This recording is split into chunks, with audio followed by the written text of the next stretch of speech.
네, 기독교에서 가장 기본은 복음이잖아요. 그렇죠? 복음. 근데 복음이 무엇이냐, 복음을 무엇인지 아는데 너무 저는 오랜 시간이 걸린 것 같아요. 근데 복음을 믿어서 구원을 받는 것인데 사실 복음이 뭐냐 그러면 복음을 뭐라고 생각하세요?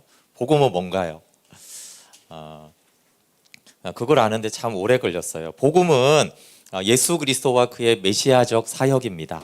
그러니까 풀면은 복음은 예수 그리스도이시고 예수님의 십자가 복음과 장사 복음과 부활 복음입니다. 이것이 이제 복음이에요. 근데 이제 복음이 보통 뭐냐고 그러면은 많이 오해하는 경우가 많죠. 잘 되고 형통하는 거다. 예수 믿고 복 받는 거다. 또 그냥 예수 믿고 구원 받는 거다. 이 복음 그것이 복음은 아닙니다. 교회 다니는 것이 복음도 아니고 천국 가는 것이 복음도 아니에요. 성경에서 복음은 예수 그리스도시고 그분의 십자가와 장사와 부활 복음입니다. 네, 그 교재 41페이지 보면 여기 로마서 1장 2절. 근데 이제 이게 가장 기본적인 과정이라고 했잖아요. 예수님을 믿습니까? 라는 질문이에요. 그래서 그의 메시아적 사역, 십자가와 장사됨은 뒤에서 다루고 여기서는 복음이 예수 그리스도라는 것을 좀 보려고 합니다. 로마서 1장 2절 3절에 이렇게 돼서 이 복음은 이렇게 시작되잖아요. 그렇죠? 근데 이 복음은 하나님이 선지자들을 통하여 그의 아들에 관하여, 복음은 아들에 관한 거죠. 성경에 미리 약속하신 것이라 그의 아들에 관하여 말하면 육신으로는 다윗의 혈통에서 나셨고 성결의 영으로는 죽은 자들 가운데서 부활하사 능력으로 하나님의 아들로 선포되셨으니 곧 우리 주 예수 그리스도시니라. 요 가운데는 설명하는 거고요. 이렇게 되면 이 복음은 예수 그리스도다 이거예요. 그럼 예수 그리스도가 누구냐를 가운데 설명하는 거예요. 그러니까 이 복음은 예수 그리스도예요. 그러면 이 복음은 예수 그리스도인데 어떤 예수 그리스도냐라고 했을 때 육신으로는 다윗의 혈통으로 나셨다. 다윗의 혈통으로 나셨다는 것은 메시아 그리스도라는 것을 말합니다. 그리고 부활하심으로 하나님의 아들로 인정되셨다 그러잖아요. 그렇죠? 부활하심으로 하나님의 아들임이 증명이 됐다라는 뜻이에요. 그러니까 예수 그리스도가 복음인데 어떤 예수 그리스도냐 하면 하나님의 아들 예수 그리스도예요. 복음은 하나님의 아들 예수 그리스도입니다. 42페이지에 여기 마태복음 16장 16절에 베드로가 이렇게 신앙 고백하잖아요. 주는 그리스도시요 살아계신 하나님의 아들입니다. 이 고백을 하니까 예수님이 복이 있도다 이렇게 말씀하시면서 내가 베드로라 이 반석 위에 내가 교회를 세우겠다 이렇게 말씀하시잖아요. 여기서 너희는 나를 누구냐라고 했을 때 베드로가 주는 그리스도시고 살아계신 하나님의 아들이라고 그래요. 그러니까 예수님이 그리스도고 살아계신 하나님의 아들임을 아는 것, 이것이 복음이신 예수님을 아는 것입니다. 이 신앙 고백 위에 교회를 세우잖아요. 그렇죠? 그러니까 이게 복음이니까 그래요. 복음이신 예수 그리스도 위에 교회를 세운다는 거예요. 예수님이 누구냐? 주는 그리스도시고 살아계신 하나님의 아들이에요. 이 신앙 고백 위에 교회가 세워져야지, 또 개인적으로는 이 신앙 고백 위에 우리의 신앙이 세워져야지 음부의 권세가 이기지 못해요. 왜 영적 전쟁에서 교회가 패배하고 개인적으로 영적 전쟁에서 이기지 못하냐 하면 주는 그리스도시요 살아계신 하나님의 아들이라는 것을 정확히 몰라서 그래요. 그냥 지식으로 아는 게 아니잖아. 예를 들면은 예수님이 하나님의 아들이다. 그러면 어떤 하나님의 아들인가를 알아야 되는 거예요. 하나님 당연히 하나님의 아들이시지. 그렇지 않습니다. 보통 하나님의 아들에 대한 우리의 개념을 한번 생각해 보세요. 한국은 이렇게 유일신 사상이 없는 그 문화잖아요. 샤머니즘 있고 불교가 있고 유교가 있었어요. 그렇죠? 그러니까 사실상 우리가 하나님의 아들 그러면요, 사람들이 받는 개념은 헬라 문화로 치면 한 제우스처럼 생각하는 거예요. 신들 중에 굉장히 능력 있는 신이겠지. 그게 하나님이라고 생각한다는 거예요. 보이는 세계와 보이지 않는 세계의 창조주를 우리는 생각하지 못해요. 그래서 예수님의 공생애는 우리가 익숙한데, 그럼 생각해 보세요. 예수님이 막 안전뱅이를 일으키고 맹인을 눈뜨게 하고 죽은 자를 살리잖아요. 그러면 와, 대단한 능력일까요? 사람으로 보면 그렇죠. 근데 창조주가 맹인을 눈뜨게 하는 게 놀라운 일인가요? 창조주 하나님이? 그러니까 하나님의 아들로서는 죽은 자를 살리는 거는 표적 축에도 안 끼는 거예요. 하나님의 아들이, 하나님이 못할 일이 뭐가 있어요? 근데 우리가 생각하는 하나님, 우리가 생각하는 예수님은 사실상 창조주 하나님이 아니라 그냥 뭔가 능력 있는 제우스 신과 같은 존재로 생각하는 경우가 많아요. 그래서 창조주 하나님에게 이 관점에서 바라볼 때, 그러니까 제 말은 하나님의 아들이라는 이 동일한 고백에서 믿음은 천지 차이라는 거예요.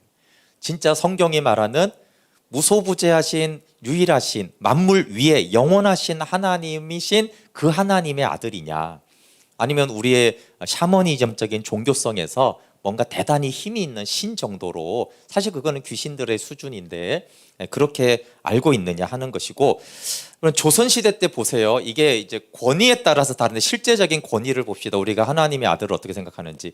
우리가 사극을 많이 보잖아요. 왕이 어떤 장군에게 누구 장군, 우리 신상군 나가서 이번 전쟁에 가서 전쟁에 나가게. 그러면 이 전쟁에 반드시 이기는 것도 아니에요. 보면 좋아요. 이길 확률이 50%만 된다고 쳐봐요. 그러면은 뭐라고 하죠? 이 전쟁에 선봉으로 나가주겠어? 그럼 보통 사극에서 뭐라고 그래요? 성은이 망극하옵니다. 그렇습니다. 왕이시여, 그러면 저희 가족들은 보장해 주나요? 제가 나가서 죽으면 저희 가족들은 먹여 살려줄 건가요? 이런 거 물어보나요? 안 물어봅니다. 나가서 죽어도 은혜가 만극하다는 거예요. 무슨 뜻이에요? 나를 부르신 당신이 너무나 높기 때문에 나 같은 자를 써주니 내가 나가 죽어도 영광이다라는 거예요. 근데 많은 사람들이 하나님이 우리를 부르세요? 너는 나를 위해 복음을 전하고 나가서 나를 위해 헌신할 수 있겠느냐? 그러면 어떻게 해요? 성은이 망극하옵니다. 그러면 되잖아요. 근데 보통 안 그래요. 내가 주의 일을 하면 주님이 내 것을 채워줄 것인지, 내 가족은 주님이 돌봐줄 것인지, 이게 왕보다도 하나님이 낮아요. 그게 하나님의 아들인가요? 만군의 여호와인가요? 아니죠. 근데 이제 낮은 자가 부르면 그런단 말이에요. 요즘 이제 회사 사장이 이제 왕이 아니잖아요. 우리 회사를 위해서 목숨을 걸 건가? 복지 보장됩니까? 다 물어볼 거 아니에요. 연봉은 어떻게 됩니까? 우리 가족들은 책임져 줄 겁니까? 이렇게 하잖아요. 그러니까 어느 수준으로 이제 높은가 하는 거예요.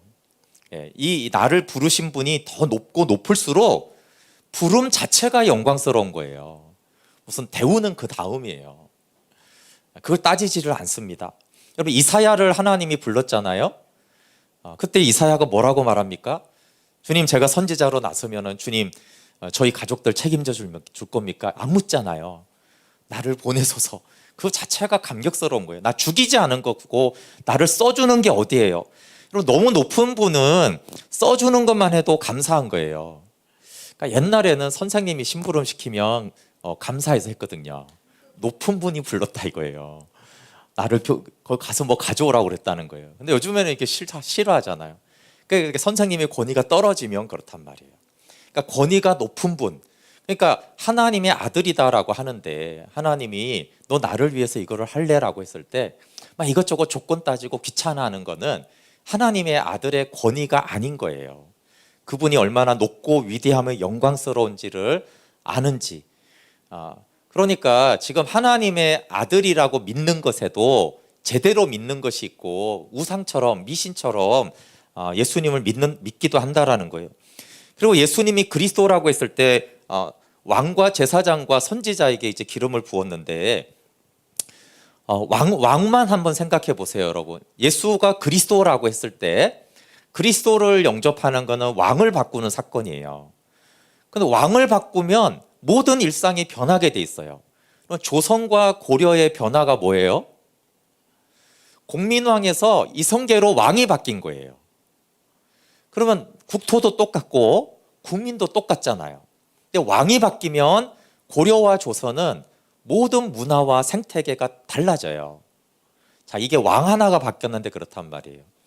그러면 그리스도를 영접했다라는 말은 그냥 그분이 그리스도겠지, 그게 아니라 예수님이 그리스도라는 걸 믿는다라는 거는 그럼 내 왕이 바뀐 건데, 내가 왕이었다가 그리스도가 왕이시니까 왕이 바뀌면 어떻게 돼요? 내 마음이, 내 삶이, 내가 하고 살고 하는 게 바뀌게 돼 있단 말이에요. 왕이 바뀌면은. 그러니까 여기서 예수님은 그리스도시고 살아계신 하나님의 아들입니다, 이걸 지식적으로 아는 것에 대해서 묻는 게 아니에요. 정말 너의 하나님이 하나님의 아들이고 그리스도가 맞냐, 왕이 맞냐, 너의 왕이 맞냐라고 묻는 거예요. 그러니까 제자들이 3년이나 걸린 거예요. 그거 아는데. 베드로가 그거 아는데 3년 걸렸습니다. 우리처럼 이렇게 주말마다 다니는 게 아니라 집과 전토를 다 버리고 가족들 버리고 따라다니고 3년 동안 주님과 있어서 배운 게, 이분이 하나님의 아들이구나, 이분이 그리스도구나, 그걸 배운 거예요.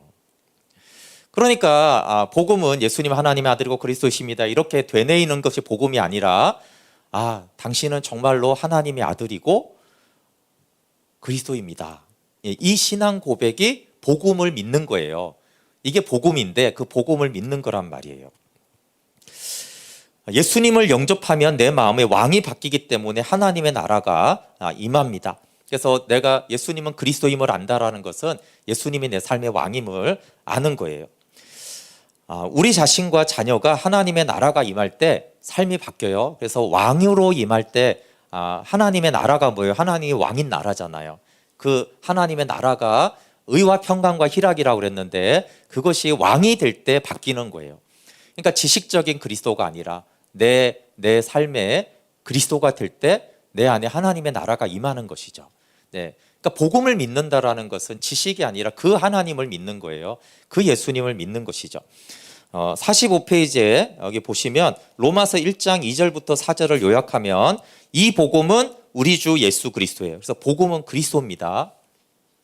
마가복음 1장 1절에 하나님의 아들 예수 그리스도의 복음의 시작이라, 하나님의 아들 예수 그리스도가 복음의 시작이라, 복음이라는 거예요. 고린도서 1장 9절에 너희 가운데 전파된 하나님의 아들 예수 그리스도, 복음을 전했잖아요. 그러니까 복음을 전했다 이렇게 말해도 되고 하나님의 아들 예수 그리스도를 전했다 이렇게 해도 된단 말이에요. 그러니까 복음이 뭐냐? 그러면 하나님의 아들 예수 그리스도예요. 먼저가. 누가복음 2장 10절에도 천사가 이르되 무서워 말라, 보라 내가 온 백성에게 미칠 큰 기쁨의 좋은 소식을 너희에게 전하노라. 자, 큰 기쁨의 좋은 소식이 복음이잖아요, 그렇죠? 큰 기쁨의 복음을 내가 전하겠는데 오늘날 다윗의 동네에 너희를 위하여 구주가 나셨으니 곧 그리스도 주다. 뭐가 기쁜 소식이에요? 그러니까 정말 예수 믿고 기쁜 소식은 병 고침 받았다, 빚 갚았다, 복 받았다 이런 게 아닌 거예요. 기쁜 소식은 주 예수 그리스도가 기쁜 소식이에요. 예수님이 기쁜 소식이에요. 예수님이 복음이란 말이에요. 그러니까 우리가 예수님 믿은 것 자체가 복인데 예수 믿고 또 다른 복을 받는 줄 안단 말이에요. 물론 이제 하나님이 아버지가 되셨으니까 당연히 좋은 걸 줄 수 있죠.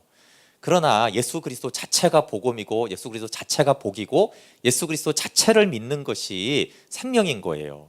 근데 우리는 예수님 믿어서 다른 좋은 복을 받는 줄 알아요.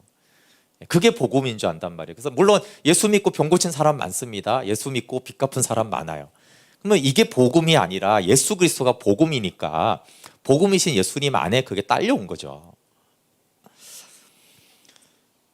구약과 신약에서 말하는 복음은 하나님의 아들 예수 그리스도예요. 그래서 여기 요한복음의 기록 목적도 요한복음 20장 31절, 이 요한복음 전체를 왜 기록했냐고 했을 때 예수가 하나님의 아들 그리스도이심을 믿고 영생을 얻게 하려고 해요. 그러면 하나님의 아들 그리스도가 뭐냐 하면 복음이에요. 그러면 또 복음의 목적은 뭐냐? 복음을 믿고 영생을 얻는 게 목적입니다. 이건 너무 중요해요, 여러분. 예수님을 믿고 복음을 믿어 다른 복을 받는 게 아니라 영생을 얻는 게 복이에요. 그러니까 요한복음을 다 읽고 결론이 뭐가 돼야 돼요? 예수님은 하나님의 아들 그리스도구나. 그리고 이 그리스도를 믿을 때 영생을 얻는구나. 그럼 영생은 뭐예요? 요한복음 17장 3절에 하나님과 그가 보내신 자 예수 그리스도를 아는 것이 영생이에요. 그러니까 아버지와 하나님과 아들을 아는 것이 복음의 목적이라고요. 그러면 아는 것은 또 뭐예요? 여러분, 성경에서 우리는 아는 것에 대해서 무엇에 대하여 아는 것과 무엇을 아는 것이 우리는 혼돈해서 쓰고 있어요. 대하여 아는 것, 무엇을 아는 것. 근데 성경은 모두 다 무엇을 아는 것을 안다고 말을 해요. 근데 이것은 이제 정보에 대한 거잖아요. 간단합니다. 예, 지식과 정보로 아는 것은 대하여 아는 거예요. 예, 그러니까 뭐 우리가 문재인 대통령, 박근혜 대통령, 윤석열 대통령에 대해서 알죠. 뉴스를 접해서 정보를 많이 알아요. 그러나 그 사람들을 몰라요. 그러니까 이 무엇을 안다고 했을 때는 경험이나 관계로 아는 걸 말해요. 직접 그 사람하고 관계를 맺어보고 알 때 무엇을 알다 이렇게 말해요. 그러면 여기에 대해서는 정보를 가지고 지식을 가지고 아는 것을 말합니다. 요즘에 많이 먹었지만 동남아에 두리안이 있잖아요. 두리안 과일이. 그 이제 얘기는 들을 수 있지만 먹어본 사람과 정보는 다르잖아요. 그렇죠? 마찬가지로 무엇을 아는 것과 무엇에 대해서 알아요. 그러면 복음의 목적은 생명 얻는 것이고 복음은 예수 그리스도고 예수 그리스도를 믿어 생명 얻는 거고 그 생명은 하나님과 아들을 아는 거예요. 그럼 예수님에 대해서 아는 게 아니고요. 예수님에 대한 공부를 많이 한 게 아니라 예수님을 경험하고 예수님과 관계해서 아는 것이 생명이에요. 하나님을 경험하고 하나님과 관계해서 아는 것이 생명이란 말이에요. 그러니까 복음은 하나님을 생명의 교제로 아는 것이에요. 이게 복음의 목적이에요. 그러니까 복음이 무엇인지, 복음을 통해서 생명을 얻는 게 성경의 가장 중요한 핵심 내용입니다. 그런데 우리가 교회를 오래 다니고 복음이 뭐냐 그러면 대답을 못하고 그럼 생명이 또 뭐냐? 생명을 그냥 천당 가는 걸로 안단 말이에요.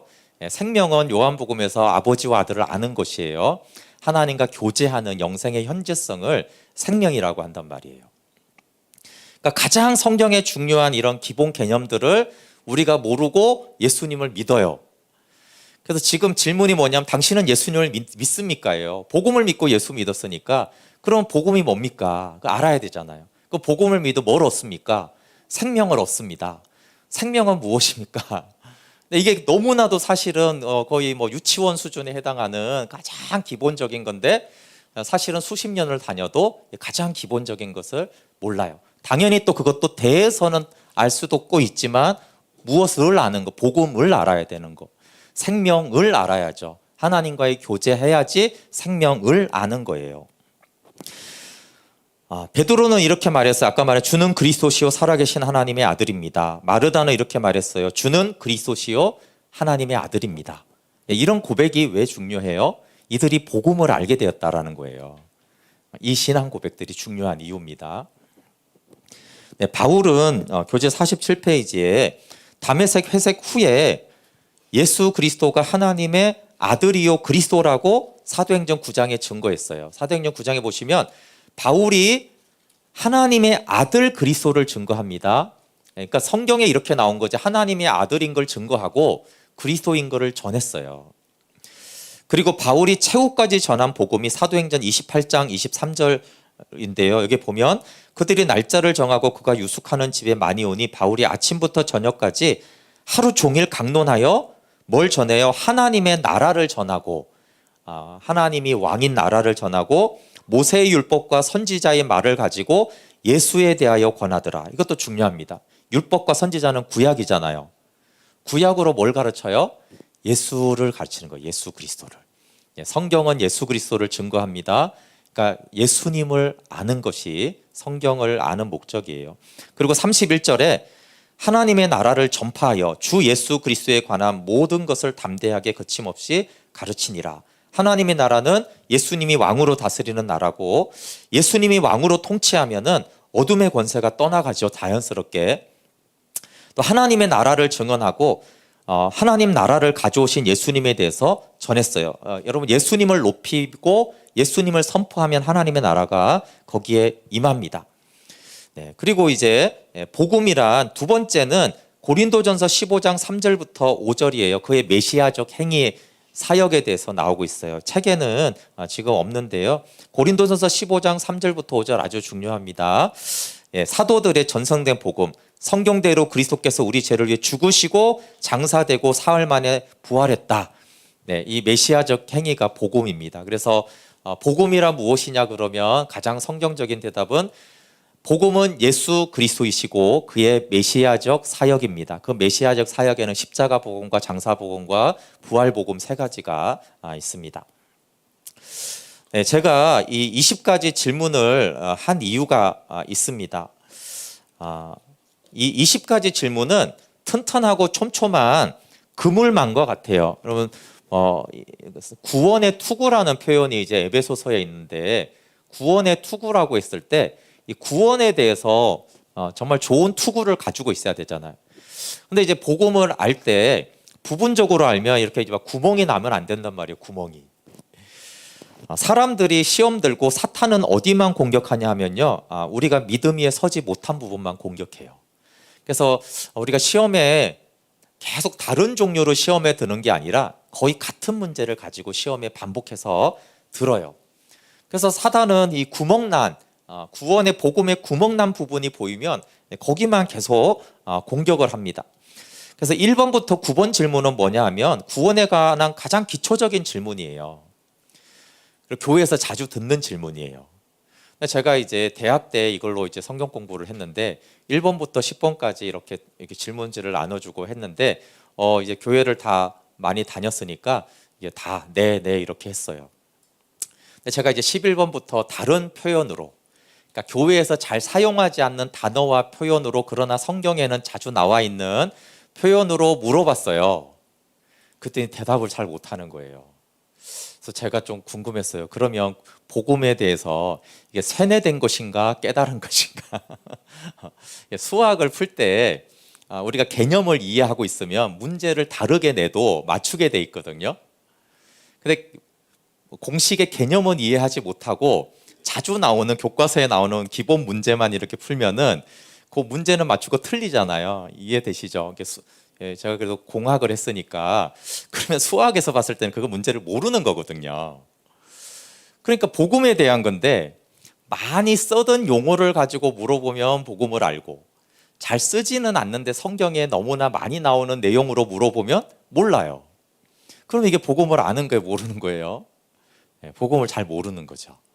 네, 그래서 제가 이 질문이 두 가지인데, 많이 듣던 용어로 물어보고 똑같이 성경에는 굉장히 많은데 많이 듣지 않는 용어로 또 물어보는 거예요. 그래서 전체적인 거를 잘 알고 있는가, 정말 복음을 알고 있는가, 뭐 완벽하게는 몰라도 이 복음의 전체적인 이해를 마치 공식을 이해하고 깨달았듯이 알고 있는가. 그러면 어떤 식의, 왜 그래요? 사탄이 어떻게 우리를 공격하고 정죄하겠어요? 어떤 식으로 우리를 걸지 몰라요. 그렇지만 내가 이제 복음을 알고 있으면 대답할 수 있는, 근데 세뇌당했거나 그냥 외웠거나 그냥 많이 듣다가 보니까 그냥 모르는 게, 많이 듣다 보면 또 아는지 착각하는 경우가 있거든요. 그래서 안다라면 그 복음은 능력이 없어요. 영적인 세계는 반드시 진리만이 능력이 있지, 지식은, 영적인 세계에는 능력이 없기 때문에, 그러니까 영적으로 알아야 되니까, 그래서 제가 이 가장 기본적인 질문부터 이렇게 하는 거예요. 그리고 교회 안에는 됐다 치고가 너무 많아요. 됐다 치고, 구원받았다 치고, 세례받았다 치고, 집사됐다 치고, 양육받았다 치고, 이렇게 치고가 너무 많아요. 은사받았다 치고. 근데 정말 알지 못하고 넘어가는 경우가 너무나 많아요. 그럼 상품백화점이 90년대에 무너졌는데 500명이 죽었고 900명이 부상을 당했어요. 근데 다 무너지는, 집이 무너지는 건 기초가 약해서 그렇잖아요. 그렇죠? 차라리 기초가 약하면 집을 얕게 지었으면 나았을지 모르는데 기초는 약한데 높게 지으니까 무너짐이 굉장히 심해요. 근데 복음의 기초가 약한데 됐다 치고 막 은사 받고 화려한 사역을 하면 그 무너짐이 더 심하단 말이에요. 그래서 파도가 몰려와도 흔들리지 않는 집. 그래서 마태복음 7장 21절부터 24절에 아까 했잖아요. 선지자 노릇하고 귀신 내쫓고 권능 행하고, 그런데도 예수님이 왜 몰라요? 복음을 모르기 때문에 그래요. 근데 이렇게 말은 안 하잖아요. 아니, 주는 예수 그리스도, 주님은 하나님의 아들이고 그리스도시잖아요. 이렇게 말을 안 하고 우리가 권능해가고 귀신 쫓아내고 말씀 잘 전하고 이런 얘기 하잖아요.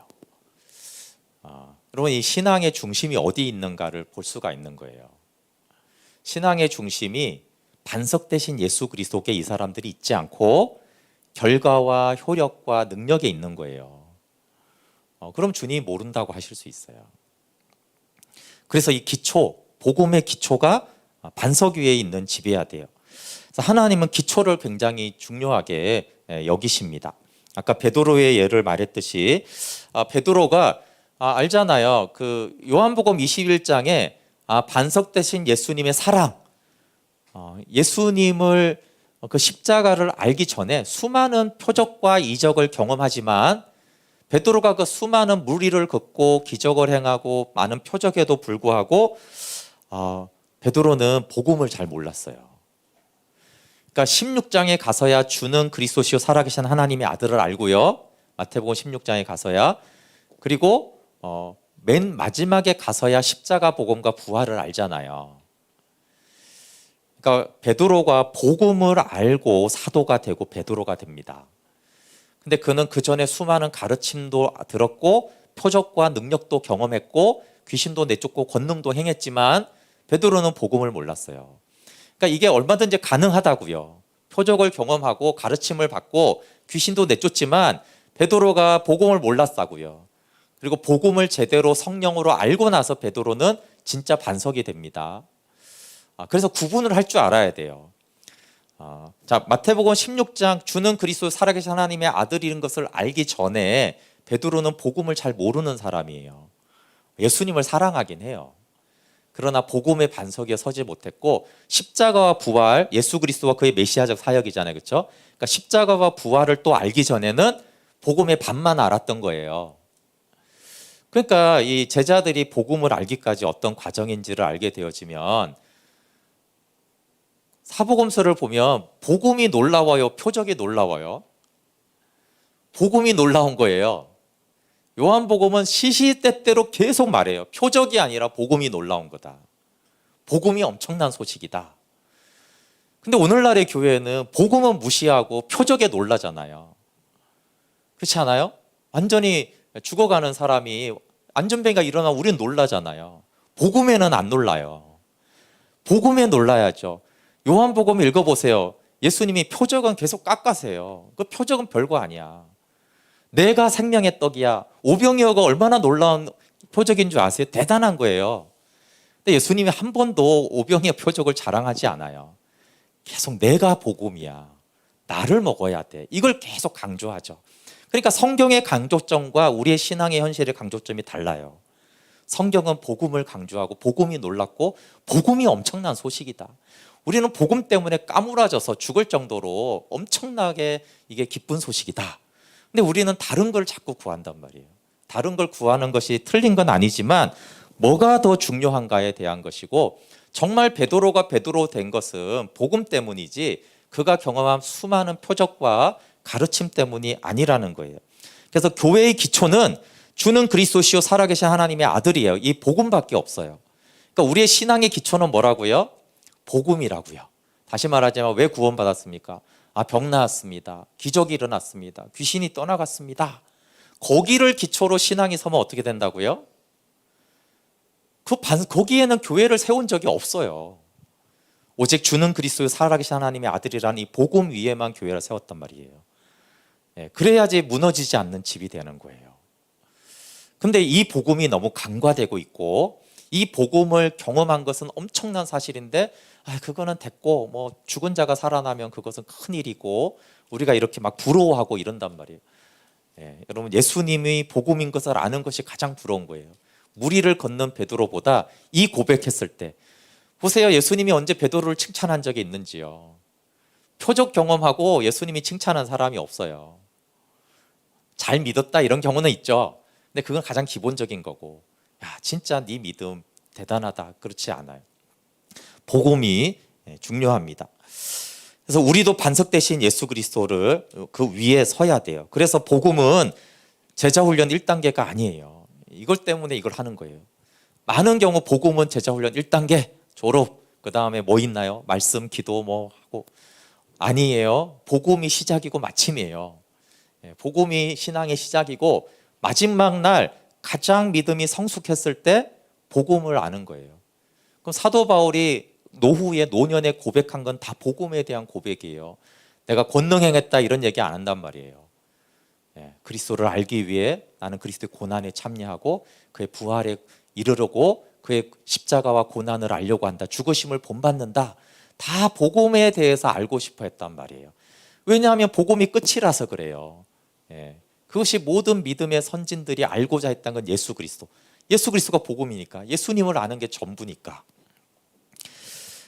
그래서 우리가 복음을 제자훈련 1단계로 여기면 안 됩니다. 2번 질문은 당신은 예수 그리스도가 지금 당신 안에 있습니까? 라는 질문이에요.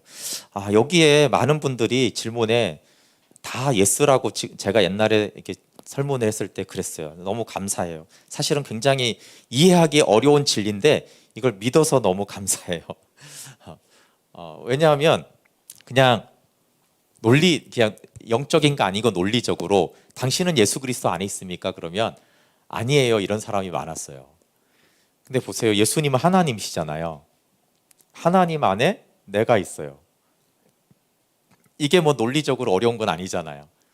하나님 광대하신데 광대하신 하나님 안에 내가 있어. 이거 쉬운 거죠. 근데 내 마음속에 나 같은 죄인 속에 하나님이 계신다? 이건 사실 논리적으로는 믿기 매우 어려운 거예요. 크기로도 어렵고요. 죄인 된 내 속에 거룩하신 하나님이 거하신다? 이걸 설명해 달라고 그러면 설명할 방법이 어려워요. 십자가라는 어마어마한 대가지불이 있었기 때문에 그렇게 된 것이지만 거룩은 죄를 멸하게 돼 있거든요. 근데 거룩하신 하나님이 내 안에 들어와서 나를 진멸하지 않고 내 안에 내주하신단 말이에요. 십자가라는 엄청난 대가지불이 아니면 이 놀라운 진리는 일어날 수 없습니다. 요한일서 4장 15절 교재 51페이지 보면 누구든지 예수를 하나님의 아들이라 시인하면 하나님이 그의 안에 거하시고, 예수를 하나님의 아들이라 시인한다는 거 복음이죠. 예수님이 하나님의 아들이다. 아까 복음이에요. 그 복음을 시인하면 하나님이 그의 안에 거해요. 그도 하나님 안에 거하고. 52절에 고린도 교회와 믿는 우리를 향한 바울의 제안입니다. 고린도서 13장 5절에 너희는 믿음 안에 있는가? 너희 자신을 시험하고 너희 자신을 확증하라. 예수 그리스도께서 너희 안에 계신 줄을 너희가 스스로 알지 못하느냐? 그렇지 않으면 너희는 버림받은 자니라. 고린도 교회의 특징은 성령의 역사가 매우 많았고 은사가 많았고 그리고 분쟁과 죄와 많은 문제가 있었어요. 근데 여기에 대해서 그 바울이 어떤 것을 해결책으로 말하냐면 너희 안에 예수 그리스도가 있는가? 예수 그리스도께서 너희 안에 계신 것을 확증하라 이렇게 말해요. 여기에 확증하라는 것은 계속 확증하라는 거예요. 그러니까 나 예수 처음 믿을 때가 아니고 믿음 생활하는 동안 계속해서 믿음 안에 있는가 자신을 확증하라는 거예요. 현재 진행형입니다. 그럼 뭘 확정하냐면 예수 그리스도께서 너희 안에 계신 줄을 알지 못하느냐예요. 그러니까 사도 바울의 이 신앙생활의 문제 해결책은 뭐냐 하면은 우리 안에 내 안에 예수님 계신가예요. 내 안에 예수님 계신 거 알면 신앙의 모든 문제들은 해결이 돼요.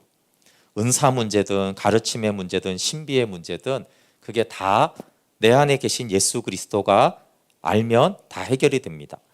그래서 내 안에 예수님 계신다. 이거 초신자용이 아니고 예수 생명으로 사는 성도예요. 그래서 내 안에 예수님이 계시다. 이거를 거의 중심으로 말씀을 전하는 분이 그 선한목자교회 유기서 목사님이에요. 뭐 24시간 주님 바라본다라고도 표현하지만 내용을 들어보시면 계속 내 안에 예수님이 계시다는 거예요. 그거 알면 신앙생활 끝이다 이거예요. 그러니까 모든 문제 이렇게 말하죠. 이거 문제, 기도 문제, 재정 문제, 관계 문제 다 얘기하고 내 안에 계신 예수님이 계심을 알면 이렇게 항상 돼요. 자, 그러면 예수님을 영접했습니까? 당신 안에 예수님이 계십니까? 라는 이 질문에 우리가 네, 그렇습니다. 그럼 이게 실제가 되면 어떻게 돼요? 그럼 신앙생활은 끝나는 거예요. 이 가장 기초적인 질문. 근데 우리는 예수님 내 안에 계시지 끝. 그런데 내 안에 예수님이 사신다라는 계신다라는 실제성에 대해서는 전혀 생각하지 않고 신앙생활을 해요. 그게 신앙생활의 사탄의 가장 큰 속임이에요.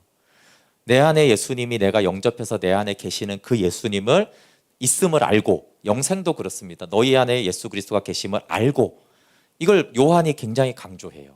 그게 신앙생활의 생명으로 사는 삶의 키이기 때문에 그렇습니다. 근데 52절에 그 계시록 3장 20절에 보면 내 안에 계신 예수님을 그러면 어떻게 해야 되냐면, 볼지어다 내가 문 밖에 서서 두드리노니 누구든지 내 음성을 듣고 문을 열면 내가 그에게로 들어가 그로 더불어 먹고 그는 나와 더불어 먹으리라. 여기 라오디게아 교회를 향한 말씀인데요. 라오디게아 교회는 이렇게 생각해서 나는 부자고 부족한 것이 없다. 나는 믿음도 좋고 하나님이 다 복을 주셔서 나는 부족한 것이 없는 은혜로 사는 자야 라고 했어요. 그런데 53페이지 보면 예수님은 뭐라고 평가하냐면 이렇게 말해요. 내가 내 행위를 아노니, 계시록 3장 15절부터입니다. 내가 차지도 아니하고 떡없지도 아니하도다. 내가 차든지 떡없든지 하기를 원하노라. 내가 이같이 미지근하여 떡없지도 아니하고 차지도 아니하니 내 입에서 너를 토하여 버리리라. 내가 말하기를 나는 부자라. 부요하여 부족한 것이 없다 하나 내 공고한 것과 가련한 것과 가난한 것과 눈먼 것과 벌거벗은 것을 알지 못하는도다. 이 라오디게아 교회는 오늘날 한국 교회와 가장 닮은 교회예요. 부족한 것이 없도다. 하나님의 은혜로 너무 감사하다. 할렐루야 이러는데 주님은 뭐라고 말해요? 너 토하여 내야겠다 지금. 역겹다 너. 왜 그러냐? 네가 벌거벗은 것을 알지 못하느냐? 공고하고 눈먼 것을 알지 못하느냐? 토해버리는 신앙이라는 거예요. 오랜 신앙생활과 안정된 삶으로 부족함이 없다라는 것에 대해서. 근데 영은 어떻다고? 영혼은 비참해요. 영혼은. 그러니까 이 미지근한 신앙생활의 해결책으로 말한 게 뭐예요? 이 유명한 구절이죠. 내가 문 밖에서 두드리노니. 여러분 신앙생활 하면서 부족한 것이 없다라고 하고 있는데 지금 주님은 문 밖에 있는 거예요. 그래서 두드리고 계세요. 문 좀 열어라. 그러니까 예수 그리스도가 그 안에 거하지 않는다란 말이에요. 그러면 문을 왜 여는가? 예수님은 왜 들어왔는가가 중요한 거예요. 왜 들어와요? 문을 열고 들어와 내가 그에게 들어가 그와 더불어 먹고 그는 나와 더불어 먹는 거예요. 그러니까 먹기 위해서 들어온다. 먹는 것은 성경에서 거의 대부분이 교제를 말해요. 우리도 교제하고 그럴 때 밥 먹자 이렇게 말하잖아요.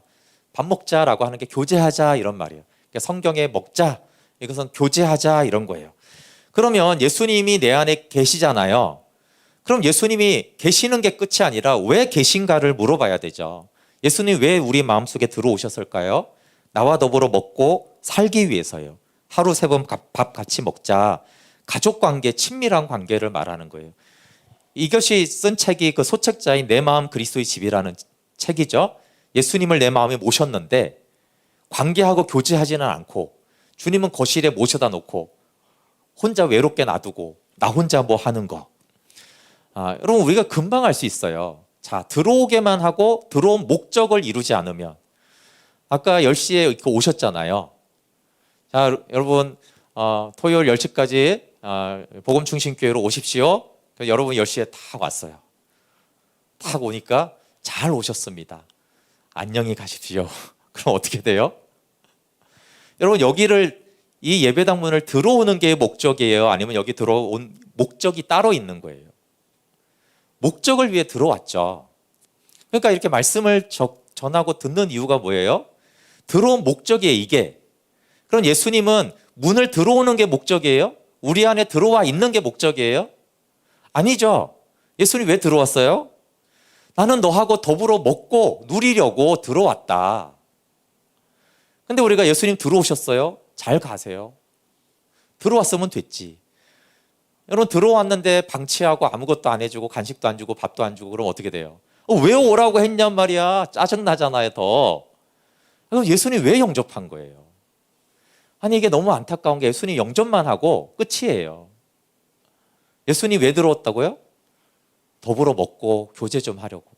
아니 여러분 저를 집으로 초대했는데 저를 초대해놓고 여러분 설거지하고 밥하고 자식들이랑 농담하고 저는 그냥 멀뚱멀뚱 거실에 이렇게 앉아있으면 이게 무슨 신뢰예요. 근데 왜 왕이신 예수님을 영접하고 그러니까 이 영접하고 내 안에 계시다라는 게 동시에 들어온 목적을 이루기 위해서 오신 예수님을 알아야 된다라는 거예요.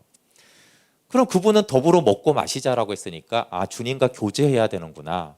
즉각적으로 그렇게 해야 되는데 영접만 하고 교제를 하지 않네요.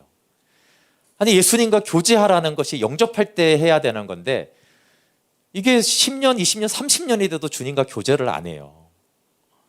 교제하라고 그러면 어려워하고, 그러면 다시 되질문해야 돼요. 이거 로드식 강의 안 할 거면 왜 오라고 했느냐 이렇게 할 수 있듯이, 그 예수님 왜 영접했냐고요. 예수님 왜 들어와 계실까요? 교제하지 않는데, 밥을 안 주는데 우리가. 그래서 말씀 묵상을 하고 우리가 하나님과 기도로 교제하는 것은 당연한 거예요. 그게 무슨 대단한 게 아니라, 아니 손님 초대했으면 같이 앉아서 얘기를 해야 될 거 아니에요. 그래서 예수님이 오신 목적이 있습니다. 그래서 예수님과의 생명의 교제는요, 대단한 나중의 신앙생활이 아니라 예수님을 내가 영접했기 때문에 그에 따르는 것이 그냥 예수님과의 교제예요. 그러니까 이게 교제하는 신앙이 무슨 대단한 사람들만 하고 목회자들 하고 이런 게 아니잖아요. 예수님 영접했으면 누구나 교제를 해야죠. 그러면 또 내 안에 계신 예수님이 어떤 분이신가? 54페이지 골로새서 1장 27절 보세요. 하나님이 그들로 하여금 이 비밀의 영광이 이방인 가운데 얼마나 풍성한지를 알게 하려 하심이라. 여러분 이 보세요. 단어도 보세요. 비밀의 영광. 비밀의 영광. 대단하잖아요. 비밀이라는 것은 공개된 비밀을 말해요. 성경에서 비밀 그럼 대부분은 너무 어마어마한 내용이라서 다 공개가 됐는데 너무 커서 비밀이다 이렇게 말하는 거예요. 그러니까 말로 다 설명하기 없을 만큼 풍성하고 크고 광대하다, 이것이 비밀이에요. 근데 그 비밀이 너무 영광스러워요. 그러니까 비밀의 영광이 얼마나 풍성한지 아느냐 이렇게 말했어요. 그러면 이 엄청나게 풍성한 비밀의 영광이 어디 있는지 그 뒤에 바로 말하죠. 이 비밀은 너희 안에 계신 그리스도다. 곧 영광의 소망이다. 비밀이 뭐라고요? 우리 안에 계신 예수 그리스도예요. 그러면 이 엄청나게 풍성한 비밀의 영광을 누리는 신앙생활은 뭘 아는 거라고요? 내 안에 예수님이 있는 거, 내 안에 예수 그리스도가 있는 걸 알면 그게 엄청나게 풍성한 비밀의 영광을 누리는 신앙생활이라고요. 근데 우리는 내 안에 예수님만 영접해 놓고 그분을 알지도 않고 교제도 안 하고 이 비밀의 영광을 안 알아요. 여기에 관심이 없어요. 그리고 다른 걸 막 쫓아다니고 막 응답받고 체험하고, 여기 많이 문제가 거기다 관심이 있어요. 그러니까 이 비밀의 영광을 잘 알지 못하죠. 하나님의 모든 지혜와 지식의 보화가 내주하시는 예수 그리스도께 있습니다. 하늘의 모든 보화가 내 안에 계신 예수님이 다 가지고 있어요. 그러니까 그분과 더불어 먹고 마시고 교제할 때 그 비밀의 영광이 풀어지는 거거든요. 그럼 내적으로는 그렇고 외적으로는 어떠냐? 55페이지 보세요. 요한일서 4장 4절에 자녀들아 너희는 하나님께 속하였고 또 그들을 이기었나니 이는 너희 안에 계신 이가 세상에 있는 자보다 크심이라. 세상에 있는 자가 누구예요? 원수마귀죠? 원수마귀보다 큰 분이 누구예요? 너희 안에 계신 그리스도예요.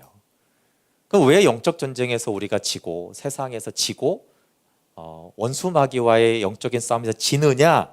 너희 안에, 내 안에 계신 예수 그리스도가 그 사탄보다 더 크다는 걸 몰라서 그래요. 이분이 어마어마한 분이라는 것을 알면, 그렇잖아요. 강아지가 쫄랑쫄랑하면 아이가 겁먹을 수 있지만 엄마 아빠가 딱 있으면 우리 엄마 아빠가 더 세네? 알면 안 두렵잖아요. 그러니까 내 안에 계신 예수 그리스도가 세상에 있는 원수마귀보다 훨씬 더 권세와 능력이 크신 분이, 그것도 딴 데 있는 것도 아니고 내 안에 있는데 내가 왜 원수와 사탄과의 전쟁에서 지겠어요? 그러니까 이 내 안에 계신 예수님을 모르기 때문에 영적 전쟁에서 지는 거란 말이에요. 그럼 온전하게, 신앙생활을 어떻게 온전하게 되느냐? 55페이지에 요한복음 17장 23절 곧 내가 그들 안에 있고, 예수님이 우리 안에 있고 아버지께서 내 안에 계시어 그들로 온전함을 이루어 하나가 되게 해요. 어떻게 온전하게 돼요? 내가 그들 안에 있고 그 주님을 알고 교제하면 우리가 온전하게 돼요. 여러분 40일 금식기도 한다고 온전하게 됩니까? 네, 제가 가까이 지냈던 목사님 두 분이 40일 금식기도를 했는데 솔직히 그렇게 말하더라고요. 죽 한 그릇 먹으니까 다시 욕심이 생기더라고. 네, 금식할 때는 정말 경건해진 것 같대요. 근데 죽 한 그릇 먹으면 다시 마음이 달라진다고요. 요한은 이렇게 말해요. 내 안에 계신 예수님을 아는 것, 하나님을 아는 것, 영생의 교제를 통해서 온전해진다. 내 안에 계신 예수님의 크심을 알고 나의 작음을 알면 예수 생명으로 살게 되죠. 유명한 책이 예수님이라면 어떻게 할 것이라는가에 대한 책이 있죠. 예수님이라면 어떻게 할 것인가. 근데 그 내용이 뭐냐면 결국 내 안에 있는 예수님을 알라는 거예요. 그럼 내 안에 계신 예수님이면 어떻게 행할까? 그대로 하면은 그게 온전해진다라고 말하고 있는 거예요. 2번 질문까지 했어요. 네, 당신 안에 예수 그리스도가 있습니까? 라는 이 질문이 저는 성경은 이런 무게로 던지는 질문이라는 거예요. 그냥 교회 초신자 오셨습니까? 영접하셨어요? 예, 됐습니다. 이렇게 가는 게 아니고 당신 안에 예수님이 있습니까? 이미 여기서 신앙생활이 거의 다 끝나게 되어 있는 거예요. 근데 이런 복음을 됐다 치고 이건 초신자용이야. 초신자용이 아니에요. 가장 영적으로 성숙한 사람들이 내 안에 계신 그리스도 그 비밀의 영광을 알고요. 내 안에 계신 그리스도가 세상에 있는 자보다 더 큰 거를 알아요. 그리고 그분을 알므로 온전해진 사람이 그것이 이제 신앙이 성숙한 사람입니다. 그러니까 이런 복음의 가장 기초 중의 기초를 정말 기초로 여기면 안 된다고요. 이 기초가 기둥이 되어서 우리의 영적 신앙생활에 계속 영향을 미쳐야 돼요. 제가 강조하는 거는 이런 기본적인 질문이 계속 지금도 현재형으로 내가 알아가야 될 신앙의 제목이라는 것이지, 그거 내가 예수 처음 믿을 때 그거 다 배웠고 알았어, 지금은 나 졸업했어, 그게 아니에요. 그런 사람들은 영적으로 굉장히 시달리게 되어 있어요. 네, 세 번째, 당신은 죄 용서함을 받았다고 확신합니까? 죄 사함에 대한 신앙에 문제가 있다면 아들 안에 있음을 사실은 먼저 알아야 됩니다. 57페이지 골로새서 1장 13절에 보면 14절까지 그가 우리를 흑암의 권세에서 건져내사 그의 사랑의 아들의 나라로 옮기셨으니 그 아들 안에서 우리가 속량 곧 죄사함을 얻었도다. 물론 죄사함에 대해서 속량에 대해서 복음의 내용을 들어야 돼요. 근데 여기서 근데 항상은 아니네요. 그러나 많은 경우에 죄사함을 말할 때마다 그리스도 안에서라는 아들 안에서라는 표현을 바울이 많이 써요. 이것은 우리가 어디에서 죄사함 받았는지를 말하는 거예요. 에베소서 1장 7절에도 우리는 그리스도 안에서 그의 은혜의 풍성함을 따라 그의 피로 말미암아 속량 곧 죄사함을 받았다. 그러니까 죄사함에는 두 가지가 있는데 구원받는 것과 함께 죄사함을 누림으로 정죄로부터 자유케 돼야 돼요. 정죄로부터. 그러니까 죄사함의 장소를 바울은 계속 말하는데 우리가 죄사함 받은 장소가 영적인 장소가 그리스도 아니라는 거예요. 우리가 어떻게 그리스도 안에 있게 됐냐 하면 요한복음 14장 3절에 나와 있어요. 요한복음 14장 3절에 가서 너희를 위하여 거처를 예비하면 내가 다시 와서 너희를 내게로 영접하여 이렇게 돼 있어요. 요한복음 1장 11절과 12절에는 우리가 예수님을 영접하잖아요. 그렇죠? 14장 3절에는 예수님이 우리를 영접해요. 그래서 우리가 예수님 영접하고 예수님이 우리를 영접합니다. 그래서 예수님이 내 안에 거하게 되고 내가 예수님 안에 거하게 되는 거예요. 그리고 내가 예수 그리스도 안에 나를 영접하신 예수님이 나의 죄를 핏값으로 사해 주세요. 그리고 로마서 8장 1절에 58절에 그러므로 이제 그리스도 예수 안에 있는 자에게는 결코 정죄함이 없나니 그랬잖아요. 그렇죠? 그리스도 안에 있는 자에게 정죄함이 없어요. 그러니까 죄 사함을 넘어서 정죄감을 이기려면 내가 예수 그리스도 안에 있다라는 것을 알아야 돼요. 그러니까 정죄하고 싸우지 말고 예수 안에 있음을 알아야 돼요. 그래서 사탄의 전략은 정죄로 인하여서 예수님으로부터 멀어지게 하는 거예요. 자, 이제 죄 문제로 보세요. 죄 문제를 통해서 사탄은 예수님에게 멀어지게 해요. 예를 오늘은 다 이렇게 잘 오셨는데 그렇지만 이렇게 말할 수 있다고요. 야, 네가 어제 이런 죄를 짓고도 무슨 로드십에 간다고 그래. 네가 죄를 지었잖아. 그러니까 사탄은 죄가 있으면 자꾸 하나님에게서 멀어져야 된다라고 우리를 속여요. 근데 복음은 뭐라고요? 예수 그리스도 안에서만 정죄함이 없어요. 그러니까 죄인일수록 죄인오라 하실 때에 날 부르소서. 죄인이니까 예수님께 우린 가는 거죠. 죄인이니까 예수님 안에서 구속고 죄사함을 받는 거예요. 그렇죠? 죄인이니까 십자가의 은혜가 필요하고, 죄인이니까 십자가의 사랑 말고는 누가 죄인된 나를 사랑하겠어요? 그러니까 성령님은 네가 죄인이니까 내게로 와라. 그러니까 바울이 내가 죄인 중에 괴수다라는 것은 늘 주님 안에 거하는 것을 동시에 말하는 거란 말이에요. 그래서 사탄의 속임이에요. 네가 죄인이니까, 어디 죄인인데 염치가 있어, 양심도 없어가지고 어디 예배하러 간다고 그래. 그렇게 하지 말고, 죄인이니까 그리스도 안으로 나는 들어가야 돼. 거기서만 자유함이 있기 때문입니다. 십자가는 우리가 죄인 되었을 때 우리를 사랑했다고 로마서 5장 8절에 말했어요. 그렇죠? 그래서 정죄 가운데 있을 때 예수님은 내게로 오라라고 말씀하세요. 탕자가 아버지께 돌아온 이유죠. 우리는 약해서 죄를 처리하고 하나님 아버지께 나아갈 수가 없어요. 그래서 네가 이 죄를 정리하고 하나님께 가야 돼. 그건 거짓말이에요. 죄를 정리하고 갈 만큼 우리는 거룩하지 않아요. 우리는 존재적으로 타락했기 때문에 예수님께 가야지만 죄가 처리되지, 예수님 안에 들어가야 죄가 처리되지, 나는 이 죄를 정리하고 하나님께 가야겠어. 불가능한 거예요. 그건 사탄의 너무 큰 속임이에요. 근데 우리가 자꾸 양심을 가지고 사단이 속이기 때문에, 아 그래, 내가 이 죄를 처리한 다음에 내가 하나님께 가야지. 이거 굉장히 많이 속는 거예요. 아니죠. 예수님께 가야지 예수 안에서만 구속고 죄사함을 받습니다. 근데 이것이 예수님이 내 안에 계시다라는 것이 우리가 구원의 확신을 가지기도 하지만 많은 그리스도인들이 무의식적으로 정죄감이 많은 이유예요. 예수님 믿고 구원받는 건 너무 기쁜 소식인데, 또 정죄감이 불신자보다 믿는 사람들이 더 많습니다. 왜 그럴까요? 물론 하나님이 없으면 정죄감이 사실 덜한데 하나님을 믿어요. 거기다가 그 하나님이 어디 계시다고 믿어요? 내 안에. 그러니까 정죄감이 많죠. 내 안에 하나님이 안 계시다고 생각하면 정죄감이 별로 없잖아요. 그래서 안 믿는 사람들은 정죄감이 없어요. 덜해요. 근데 믿으니까, 내 안에 예수님 있으니까 죄만 지을 때마다 정죄감이 더 커져요. 그래서 우울감이 더 커지고 슬프죠. 무기력하고. 그래서 이것이 짝이, 내 안에 계신 예수 그리스도는 사실 나로 하여금 온전해지고 거룩해지고 교제하고 이런 것을 추구하도록 나를 독려하는 분이에요. 그러니까 긍정적으로 하나님과 교제하기도 하지만, 만약에 내가 그렇게 하지 않으면 내가 죄 가운데 거할 때는 우리가 정죄감을 크게 느껴요. 이건 사실이에요. 그렇죠? 그러니까 짝으로 있는 게 뭐냐면, 너희가 내 안에 내가 너희 안에예요. 그러니까 예수님이 내 안에 계신 것만 알고, 그러면 온전하게 하시는 주님이시잖아요. 근데 내가 온전하게 되지 못할 때는 어떻게 되죠? 근데 이게 큰 장애가 돼요.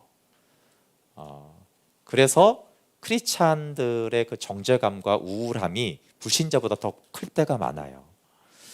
그러니까 그리스도 안에서라는 짝이 있는 거예요. 예수님이 내 안에, 내가 예수 그리스도 안에. 예수 그리스도 안에서는 항상 뭐가 있다고요? 구속고 죄사함이 있고 정죄함이 없게 하는 하나님의 긍휼이 있어요. 그러니까 이 죄를 용서하시는 긍휼이 있는 예수 그리스도 안에 있는 믿음과 내 안에 거하셔서 나를 온전하게 하시는 예수님을 같이 알아야 돼요. 그런데 제가 이 질문을 초기에 다 엄청 많이 받았거든요. 근데 내 안에 있는 예수님은 아는데 내가 예수님 안에 있다는 건 몰라요. 그러니까 무슨 말이냐면, 내 안에 계셔서 나를 온전하게 하시는 예수님은 알아요. 근데 온전하게 못 되면 정죄감에 시달리는데, 정죄감에서 나를 자유케 하는 그리스도 안에 있으면 잘 몰라요. 그러니까 정죄에 자꾸 묶이는 거예요. 그러니까 예수 믿으면 더 힘들죠. 내가 세상에서는 죄 좀 지어도 좀 뻔뻔하게 살았는데 이거 피곤해 죽겠네. 정죄와 양심에 찔려가지고. 그러니까 내가 예수님 안에 거하는 것과 예수님이 내 안에 거하는 것을 같이 알아야 돼요. 그래서 죄로부터 자유케 해주시면서도 우리를 온전하게 하시는 주님을 알아야 되는데, 그리스도 안에서를 잘 모르면, 이게 신앙이 잘못하면 정죄감에 시달리는 경우가 많아요. 그래서 안 믿는 사람이 크리스찬들을 불쌍하게 볼 때가 많아요. 맨날 죄에 이렇게 시달리거든요. 이렇게 뭔가 나는 죄인이고 막 이게 정죄감에 시달리고 정신적으로도 굉장히 피곤한 일이에요. 네, 율법의 요구를 주님이 이루어 주셨습니다. 제사법에 대해서는 여러분이 좀 읽어보시면 좋을 것 같고요. 또 하나 성령 충만과 죄사함은 굉장히 밀접한 관계가 있어요. 그럼 많은 분들이 성령 충만하기 위해서 가장 연관된 것이 기도라고 생각해요. 물론 기도할 때 성령 충만이 많이 오고 은사도 많이 부어지는 건 사실인데 성경을 보면은 성령 충만하고 가장 밀접한 관계는 죄사함이에요. 시작이. 여기 62페이지의 교재 사도행전 2장 38절에 보시면 베드로가 이르되 너희가 회개하여 각각 예수 그리스도의 이름으로 세례를 받고 죄사함을 받으라. 그리하면 성령의 선물로 받으리니. 자, 물론 이제 세례니까 복음을 선포한 거고 그렇죠? 그리고 복음의 결과로서 죄사함을 선포했을 때 어떻게 돼요? 그러면 성령을 선물로 받는다는. 그러니까 성령이 어떻게 오시냐 하면 죄사함을 받았을 때 오는 거예요. 그리고 그 뒤에 62페이지 사도행전 10장 43절에 이 고넬료 집안에 대한 것이거든요. 여기 설교를 할 때 43장 43절 뒷부분에 그의 이름을 힘입어 죄사함을 받는다 하였느니라 베드로가 이 말을 할 때 성령이 말씀 듣는 모든 사람에게 내려왔어요. 그러니까 이제 죄사함에 대한 말씀이 선포될 때 믿었죠. 말씀을 들으면서. 그러니까 믿으니까 성령이 오셨어요. 그러니까 성령은 언제 오시는지를 알 수 있는데 우리가 죄사함 받았을 때, 그러니까 죄사함을 믿을 때 그때 성령이 먼저 찾아오세요. 여기 오라고 하지도 않잖아요. 그렇죠? 근데 성령이 먼저 오시죠. 그러니까 죄사함에 대한 말씀을 할 때 성령이 오셨다라는 거. 성령님은 죄사함 받은 자에게 선물로 주는 것입니다.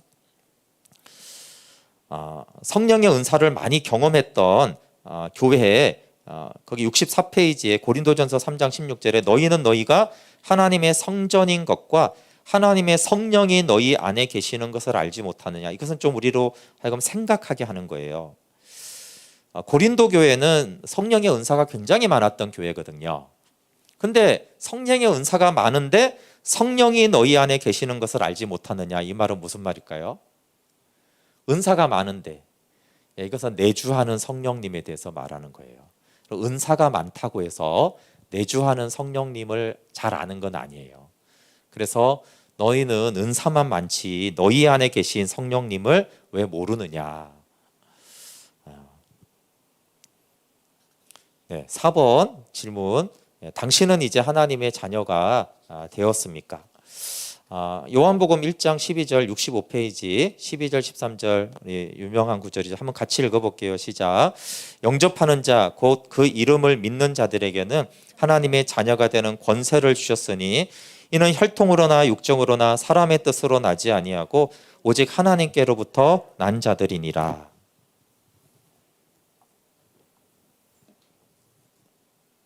네, 여기는 두 가지 내용이 있습니다. 예수님을 영접하는 자는 하나님의 자녀다. 그리고 두 번째는 하나님의 자녀됨은 권세다. 이런 말이 있어요. 권세다. 그러니까 하나님의 생명과 권세를 가진 어마어마한 존재가 되었다. 여러분 예수님을 영접하면 하나님의 자녀가 됩니다. 여기 66페이지에 요한복음 14장 6절 예수께서 이르시되 내가 길이요 진리요 생명이니 나로 말미암지 않고는 아버지께로 올 자가 없느니라. 예수님이 생명이잖아요. 물론 정확하게 말하면 예수님 안에 하나님의 생명이 있는 거죠. 요한복음 5장 26절에 아들에게 생명을 주셔서 그 아들 안에 생명이 있어요. 근데 그걸 예수님 나는 생명이다 이렇게 했고, 자 예수님을 영접한 거면 이제 생명을 영접한 거죠. 하나님의 생명을 영접한 거예요. 그러니까 예수님을 영접하면 내 안에 하나님의 생명이 있는 거죠. 네, 이것이 우리에게 생명을 주심으로 우리를 낳은 것이에요. 그래서 아들이 있는 자에게는 생명이 있습니다. 그러니까 우리는 하나님의 자녀가 됐는데 어떤 자녀예요? 하나님의 생명을 가진 하나님의 자녀. 이거는 아무리 강조해도 부족할 만큼 중요합니다. 자녀인 것처럼 여겨주는 게 아니라 내 안에 하나님의 생명이 있어서 우리를 낳은 거예요. 잠언 8장에 보면은 성부 하나님이 성자 하나님에게 생명을 주심으로 아들을 낳은 거예요.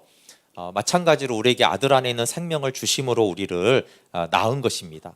그러니까 이 관계는 요즘에 강아지들을 많이 키우잖아요. 저는 자꾸 강아지한테 자꾸 엄마라고 하는 거 좀 안타까워요. 강아지의 엄마가 맞나요, 우리가? 강아지의 아빠가 아닌데 자꾸 엄마 아빠라고 그래요. 사실 이거는 자꾸 이제 진리를 왜곡하는 건데, 사람 엄마하고 강아지하고의 관계는 생명의 관계가 아니에요. 진짜 자녀는 생명이 같아야 돼요. 생명이.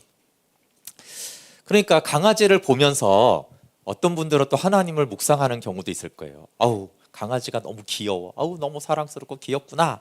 그러면서 뭐라고 생각해요? 야, 내가 이렇게 강아지를 보고 귀여우니까 하나님도 나를 볼 때 이렇게 귀엽지 않을까? 이렇게 묵상하면 절대 안 됩니다. 거꾸로 생각해야 돼요. 거꾸로. 이건 생명이 다른 거예요. 예수님을 영접한 사람은 하나님과 생명이 같아요. 생명이 같다라는 것이 하나님이 우리를 낳았다라는 말씀이세요. 거기 67페이지에 요한복음 1장 13절에도 오직 하나님께로부터 낳은 자들, 난 자들이고, 히브리서 2장 11절에도 거룩하게 하시는 예수님과 거룩하게 함을 입은 우리가 다 한 근원에서 나서 형제라 부르기를 부끄러워하지 않았어요. 그러니까 하나님의 자녀됨은 권세와 능력을 가지게 돼요.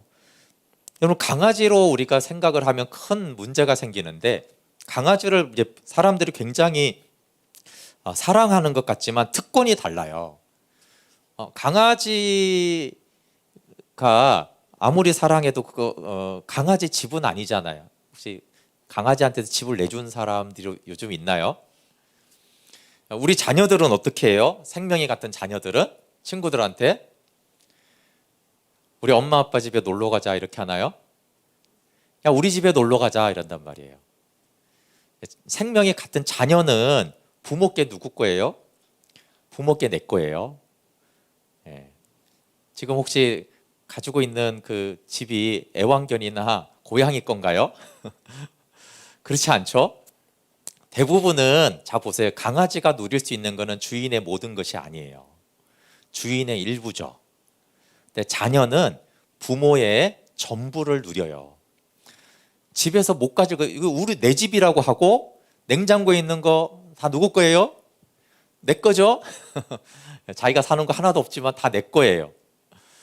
어느 방이나 그 거꾸로까지 되는 거 아세요? 자, 부모님이 집은 내 집이고, 부모님이 산 TV는 내 거고, 부모님이 사준 컴퓨터는 내 거고, 대신에 내 방은 내 거예요. 그래서 웃긴 게, 내 방 들어오면 청소년들이 뭐라 그래요? 엄마 왜 내 방에 들어와?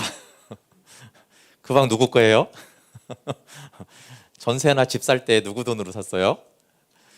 네, 엄마 아빠 돈이죠. 근데 지는 엄마 아빠가 산 거 돈 안 하는 거 지가 다 쓰고 다 물건 사용하고, 심지어 TV 채널도 마음대로 돌린단 말이에요. 냉장고에 있는 거 다 갖다가 먹고. 근데 이 딸 아들 방은 부모 방이잖아요. 그 책상도 다 엄마 아빠가 사준 건데 왜 내 방에 들어오냐고 나가라고 그래요. 야, 자녀된 권세가 엄청나죠? 자녀된 권세예요, 이게. 만약에 그게 자식이 아니어봐요. 아니, 보세요. 내가 이렇게 해놨는데 어떤 사람이 와가지고 거기 혹시 있어. 근데 그거 들어가면 내 거잖아요, 그렇죠? 내 거 빌려 쓰는 주제에 아유, 네, 쓰십시오. 제가 비는 시간에 하겠습니다. 이렇게 하잖아요. 여러분, 이게 자녀된 권세예요. 생명은 생명에 맞는 권리를 가지고 있어요.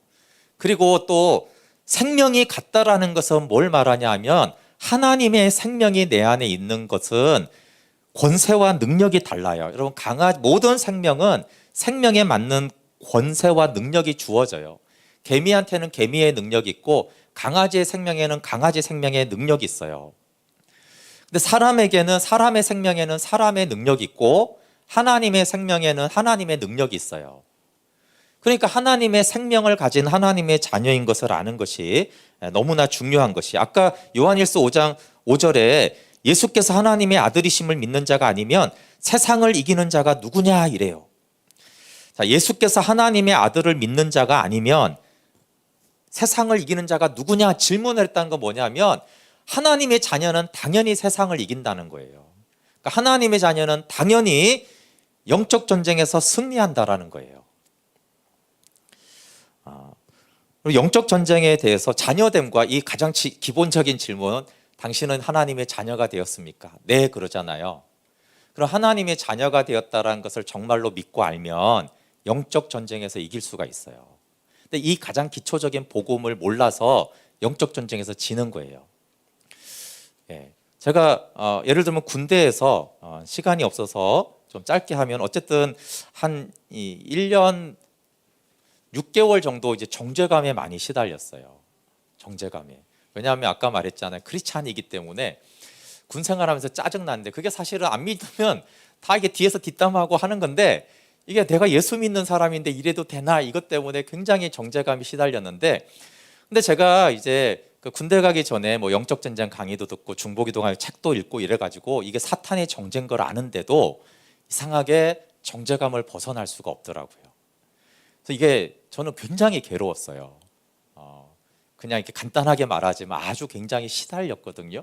굉장히 괴로워서 나중에 나 지금 다시는 아예 교회를 안 나가야겠다 이렇게 결론을 한번 내렸는데 너무 골치가 아파요. 그래서 아예 신경 꺼버리는 게 낫겠다. 교회에 안 나가야겠다. 근데 제가 굉장히 그 하루에 2.4시간 이상을 하나님과 교제하느라고 또 군대 때 창세기부터 계시록까지 제가 이만큼 쓴 게 있어요. 요약 한 장 읽고 요약 정리를 제가 다 하면서 그렇게 했는데 정죄감이 너무 힘들어서 나 이제 교회 안 다녀야겠다 이렇게 어쨌든 했었어요. 근데 제가 이제 하나님이 그때 기적적으로 아까 그 그리스도의 십자가라는 책을 보게 하면서 막 복음을 아까 마음으로 깨닫게 하는 거예요. 그 책의 내용만이 아니라 책을 읽는데 막 그 전에 알았던 모든 지식이 이렇게 질서를 잡으면서 복음을 알겠는 거예요. 그러니까 정죄로부터 자유케 돼요. 제가 그때 생각한 게 뭐냐면 영적 전쟁에 대하여 아는 것은 총을 가지는 것처럼 중요하다. 그러나 실탄이 없으면 전쟁을 할 수 없잖아요. 그러니까 진리를 복음을 알 때 이것이 영적인 능력이 돼서 정죄로부터 자유케 되는 거예요. 복음을 내가 실제로 알게 될 때, 내가 하나님의 자녀라는 것을 알 때, 개인적인 정죄도 영적인 싸움 중에 하나고요. 자기 내면에서. 그럼 외적인 영적 싸움도 마찬가지예요. 제가 이제 처음 이제 축사를 하게 된 경험은 제가 이제 예전에 기도원 가서 이렇게 원장님들이 이렇게 막 귀신 내쫓는 거는 많이 봤는데 근데 이게 저한테 일어났을 때는 굉장히 당황했어요. 저는 그게 막 기도원처럼 이런 데서 일어나는 줄 알았는데 그리고 막 통성기도 해야지 그런 줄 알았는데 지금은 이제 원리를 알아요. 여러분 하나님의 그 임재가 하나님의 통치가 이렇게 나타나잖아요. 그러면 거기 있는 악한 영들이 견디지 못하고 이렇게 드러나는 경우가 종종 많이 있어요.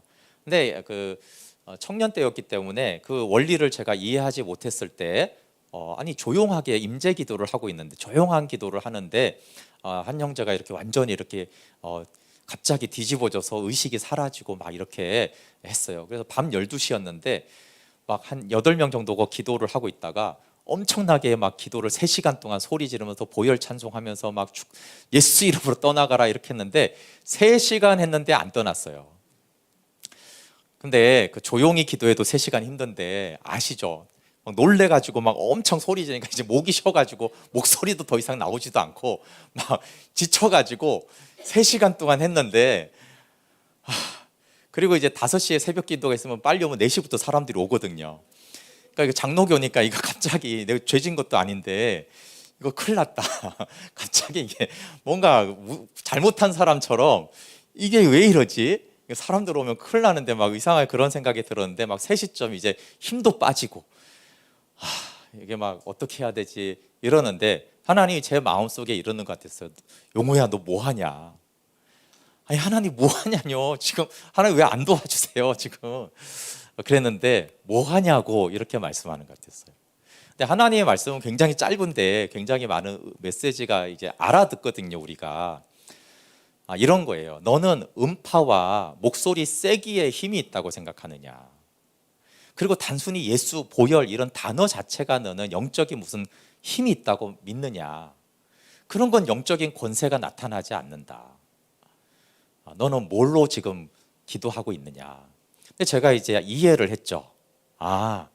내 안에 있는 예수 그리스도로 믿음으로 말을 해야 되는구나.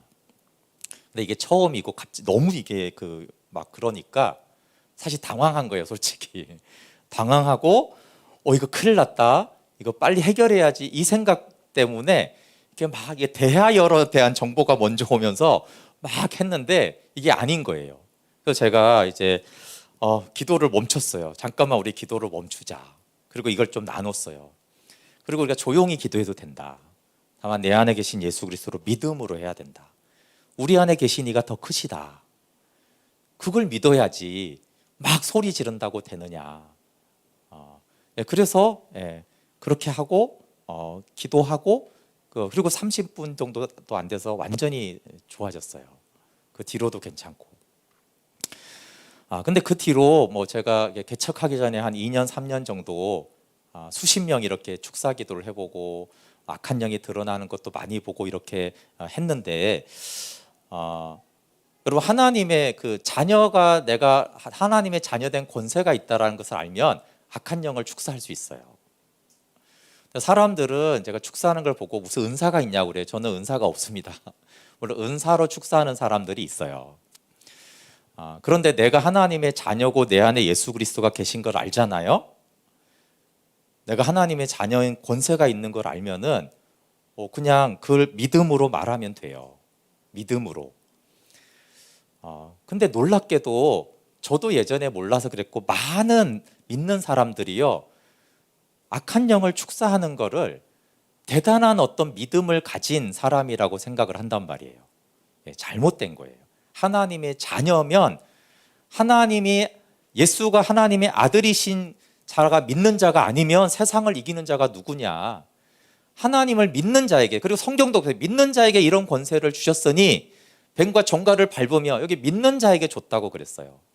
근데 오히려 이 복음이 왜곡되면서 복음이 믿는 자가 아니라 뭔가 특별한 은사를 받은 사람, 뭐 기도원에 사는 사람, 기도 많이 하는 사람이 축사하는 걸로 다 알고 있어요. 이게 사단의 속임이에요. 예수 생명으로 축사하면 됩니다. 믿음으로 하면 돼요. 물론 이제 기도하다 보면 제가 목소리가 커지기도 하지만 그냥 조용하게 말해도 돼요. 축사가 됩니다. 믿으시기 바래요. 그래서 어떻게 축사하냐고 그러면 믿음으로 하고요, 예수 생명으로 하는 거예요. 물론 그걸 전문적으로 하려면 은사를 받으면 좋죠. 그러나 은사가 없어도 하나님의 자녀된 권세에 능력이 있습니다. 그래서 영적 전쟁이나 이런 것들도 제가 지금 계속 뭘 설명하냐면 이 신앙의 가장 기초라고 생각하는 것이 이 신앙생활의 가장 실제적인 얘기라는 걸 계속 하는 거예요. 그러니까 이거 아니고 다르게 뭘 받아서 자꾸 영적 싸움 하려고 하지 말라는 거예요. 하나님의 자녀된 권세가 있다고 했잖아요. 권세가 있어요, 자녀한테는. 왜? 권세가 이미 주어졌는데 이 권세는 사용 안 하고 자꾸 뭘 더 받아서 따로 받아가지고 자꾸 뭘 하려고 할 필요가 없다라는 것이에요. 그 다음에 너무 많죠. 네 번째, 여기 하나님을 예배할 수 있는 권리가 있어요. 요한복음 4장 23절에 아버지께 예배하라고 했어요. 예배하는 것도 굉장한 특권입니다. 왜 근데 여러분 아버지께 예배하라고 했을까요? 요한복음에 만왕의 왕께 예배하라 이래야 될 것 같잖아요. 전능하신 하나님께 예배하라. 근데 왜 아버지께 예배하라고 했냐면 자녀한테는 하나님을 예배할 권리가 있다는 뜻이에요.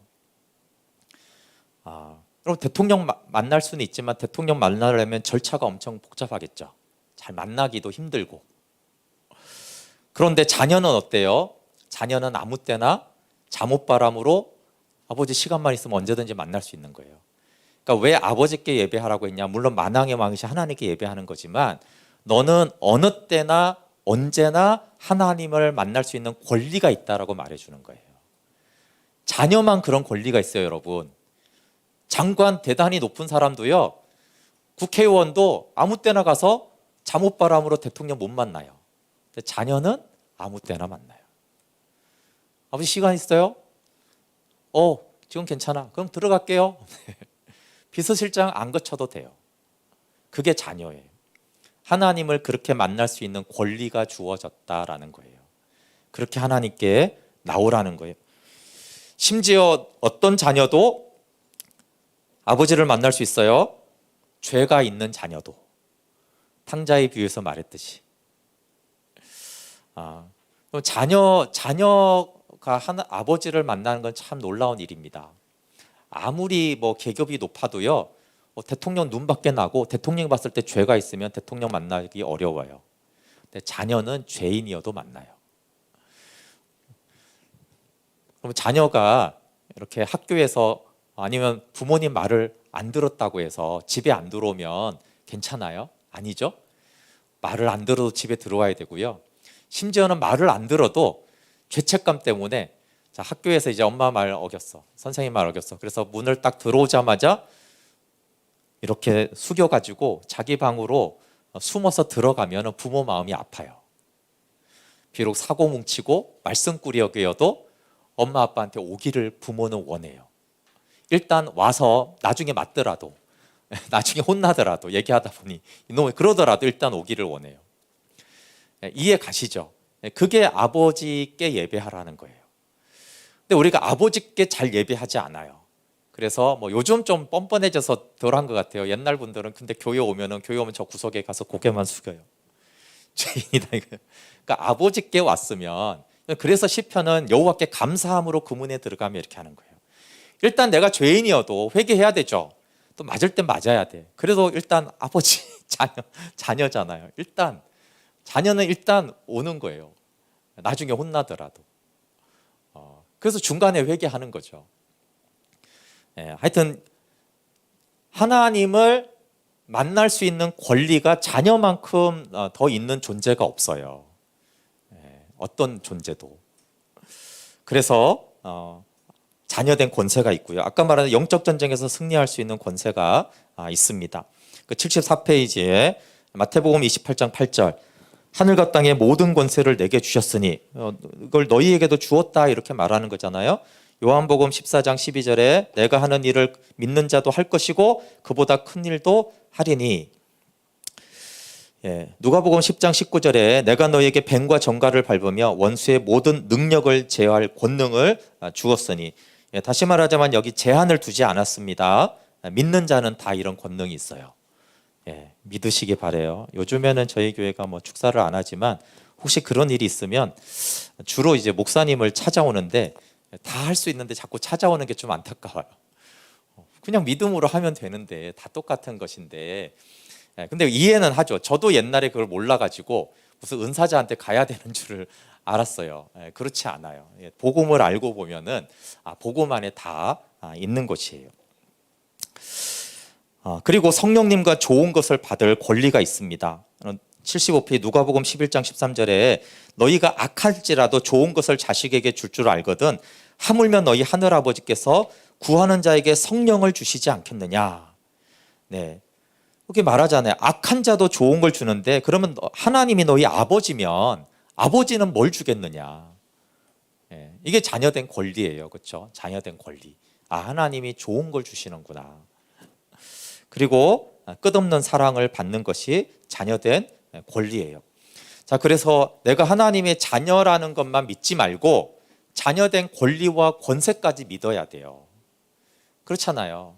우리 엄마 아빠가 내가 부모님인 건 믿어. 그렇지만 엄마 혹시 냉장고에 있는 바나나를 혹시 하나를 먹어도 될까요? 이런 식으로 권리는 사용하지 않고 자녀된 것만 알고, 혹시 아빠가 사준 컴퓨터를 제가 좀 열어도 될까요? 이거 TV가 엄마 건데 제가 좀 틀어봐도 될까요? 권리는 못 사용하고 권세는 없고, 그렇죠? 계속 자녀됨만 있고, 그게 정말 부모가 그런 자식 보면 정말 얼마나 마음이 아플까요? 그러니까 자녀된 권세를 줬어요. 자녀한테는 권세가 당연히 따라요. 아까 뭐라고, 부모의 모든 것을 누릴 권리, 상속받을 권리, 부모의 돈은 곧 내 거다라는 이 권리, 당당하게 돈 언제 맡겨놨어요? 용돈 달라고 하는 권리. 하여튼 신비한 권리가 자녀된 권세한테는 있어요. 이게 만약에 남이라면 말도 안 되는 소리들을 자녀한테는 그런 권리가 주어져요. 그러니까 우리가 하나님의 자녀가 안 됐으면 하나님한테 이렇게 하는 게 다 말도 안 된다는 거예요. 어디 감히 거룩하신 하나님에게. 그런데 우리가 자녀가 됐기 때문에 우리가 하나님에게 그렇게 할 수 있는 권세와 권리가 생겼다라는 거예요. 그러니까 이것으로 누릴 수 있는 신앙의 그 풍성함이 굉장히 많아요. 하나님의 자녀라는 거. 그러니까 이것도 마찬가지다. 자녀 끝 또 뭘 다르게 이렇게 하는 게 아니에요. 자녀 끝 또 막 간구해서 기도받고 그게 아니라 자녀로서 간구하는 거죠. 기도도. 그렇지 않아요? 근데 자녀로서 간구하는 거하고 지나가는 아저씨가 간구하는 것도 구걸하는 거잖아요. 그거는 거지가 구걸하는 거하고 자녀가 달라고 하는 거 다르잖아요. 차원이. 그러니까 만약에 우리가 간구를 한다고 한들 우리가 자녀로서 구해야 되는 거잖아요. 지나가는 사람한테 우리가 이렇게 구하는 것이 아니라, 그러니까 이 내가 하나님의 자녀라는 이 관계성, 복음의 가장 기본이 나의 모든 신앙생활, 영적 전쟁, 관계, 예배 이런 것들이 열어지는 것들이 지평이 다르다는 것이에요. 네, 자 기도하고 잠깐 쉬었다 할게요. 하나님 감사합니다. 우리에게 하나님의 자녀가 되는 권세를 주셨고 우리 안에 예수 그리스도가 있습니다. 하나님, 이 가장 기초적인 복음이 얼마나 엄청난 복된 소식인지, 우리의 영적인 생활을 새롭게 하는 것인지, 하나님 이 세상을 살아갈 때 우리를 얼마나 바꾸는 것인지, 이 비밀의 영광이 얼마나 풍성한지를 알 수 있도록 성령님 계속 가르쳐 주십시오. 예수님의 이름으로 기도합니다. 아멘. 네, 20분 동안 좀 쉬겠습니다. 50분에 할게요.